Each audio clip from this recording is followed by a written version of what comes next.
Hello and welcome for another session with Power BI.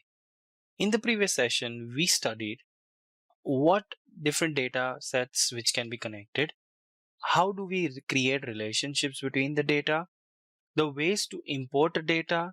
Do you want to import the data or do you want to just query the data and pull the data as and when needed, or a dual mode of data? We also saw how dual mode restriction implies imported data cannot be converted into a dual mode. A direct query data can be converted into an import. So certain nitty-gritties of dual mode is what we saw. We understood what are the different types of relationships, as in one is to one is to many, and how to create many to many relationship. And we understood that when we have a more than one mode of connection, in that case, many to many relationship is possible.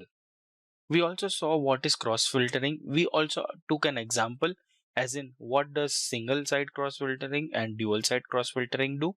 Then we went ahead and differentiated between how an import and direct query differs. Overall, we saw how to work with the data what we get, how to create relationships. Hello. So today we are going to check on more advanced stuff what we can do in Power BI. We are going to have a look at the transformations which is available to us in the Power BI with a live set of data. We'll see how to create pivot out of the incoming data. We'll try to explore what does M, the official Microsoft Power BI programming language, looks like. We'll also see how to group and create query functions and make use of it. And we'll see how to shape the data.